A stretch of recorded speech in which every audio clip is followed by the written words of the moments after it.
પાટણનો રાજાભિષેક દેવ દરબાર ભરીને બેઠો છે, પણ સૌનાકો ઉદાસ અને ઘેરી છાયાથી ફરી વળેલા છે. અરે જોશીજી, અહીં આવો.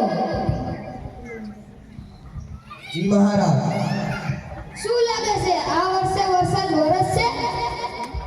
મહારાજ, મને થાય છે કે આ કેળવણી ઉચ્ચારતા પહેલા મારી જીભ કેમ નથી કપાઈ જતી?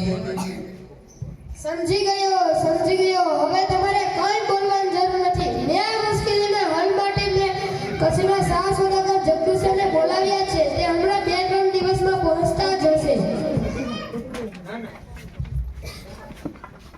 અરે આ મારા સૈનિકો પણ ભૂખે મરે છે, તેને પણ પૂરતું અનાજ નથી મળતું.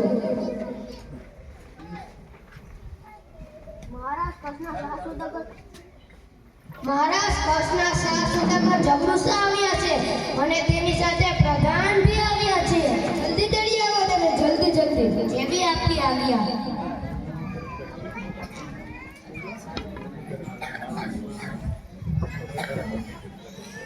પ્રણામ મહારાજ. મને ઓશિતાનો કેમ બોલાવ્યો? મારું શું કામ પડ્યું? વાત એમ છે કે ગુજરાતમાં આજથી 3 વર્ષ સુધીનો દુકાળ ચાલી રહ્યો છે. આખા ગુજરાતની આખા હિન્દુસ્તાનમાં જે દુકાળ ચાલે છે, હિંદ, મેવાડ, મળિયા, કાશીમાં જે દુકાળ ચાલે છે, જે પાનખર ઋતુમાં પાંદડા કરે છે, તેમ લોકો પણ મરતા જ પડે છે. જેમ 7 કોકરાના દીકરામાંથી બાપે બટકું ભરી લીધું. આ શું થવા બેઠું છે? રામજી રાખશે હવે ખેર. અરે મહારાજ, આપને તો ધનના ભંડાર અને અનાજના કોઠાર ગરીબો માટે હાવ ખુલ્લા જ મૂકી દીધા છે. ખુલ્લા મૂકી દીધા હતા, તે પણ હવે ખલાસ થઈ ગયા છે. ભૂખ્યા ગળામાંથી પૂરો અવાજ નીકળે ખરો? ના, પ્રજાનું દુઃખ છે તે મારું દુઃખ છે. મહારાજ, હું તમને કેવી રીતે યાદ આવ્યો? મારું શું કામ પડ્યું? અમને સાંભળ્યું છે કે કચ્છના શાહ સોદાગર જગદીશ પાસે અનાજની વખારો ભરેલી છે. મહારાજ, કંઈક સમજ પર હશે. મહારાજ, મારું ખરું ને? અનાજ તમારું ખરું છે તોય તમે ખોટું બોલો છો. શું તમે તે અનાજ કોઈને દઈ દીધું, વેચી દીધું? તો હું તેમાં તમને બહુ ક્યાં દામ આપીશ. મહારાજ, મેં કોને દીધું, ક્યારે દીધું એ જાણવું હોય તો તે કોઠાને તપાસ કરાવો. એવી રીતે ખબર પડશે? મહારાજ, મેં એક કોઠાની અંદર તામ્રપત્ર, ભીતપત્ર લખાવી અને જડાવેલા છે. અરે કોટવાલજી, અહીં આવો. જી મહારાજ. જાઓ, તામ્રપત્ર અને ભીતપત્ર લઈ આવો. એસે આપકે આજ્ઞા મહારાજ, આપને આટલી તકલીફ કરવાની કોઈ જરૂર નથી. મારા 2 માણસો આવતા જ હશે ભીતપત્ર અને તામ્રપત્ર લઈને.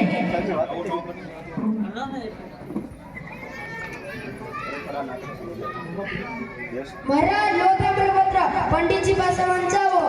પંડિતજી, અહીં આવો. લો તામ્રપત્ર વાંચો. અરે સાંભળો, આમાં એ લખ્યું છે કે આ વખાર છે તે જગદીશાની છે, પણ વખારનું બધું જ અનાજ છે તે ભૂખે મરતી ગરીબોને ભાઈ પટવવાનું છે. દેશની ભૂખે મરતી વસ્તીને અનાજની માલકીન છે, એમાં એક પણ દાણાનો જગદીશાનો હક થતો નથી. વાહ જગદીશા, વાહ.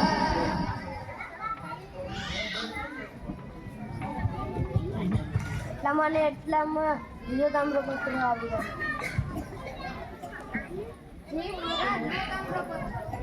મહારાજ, લો તામ્રપત્ર, પંડિતજી પાસે વંચાવો. પંડિતજી, લો તામ્રપત્ર વાંચો. મહારાજ, સાંભળોમાં એ લખ્યું છે કે આ વખાર છે તે જગદીશાની છે, પણ વખારનું બધું જ અનાજ છે તે ભૂખે મરતી ગરીબોના ભાઈ બંધુઓનું છે. દેશની ભૂખે મરતી વસ્તીને અનાજની માલકીન છે, એમાં એક પણ દાણાનો જગદીશાનો હક થતો નથી. ઘણો જેવો ગુજરાત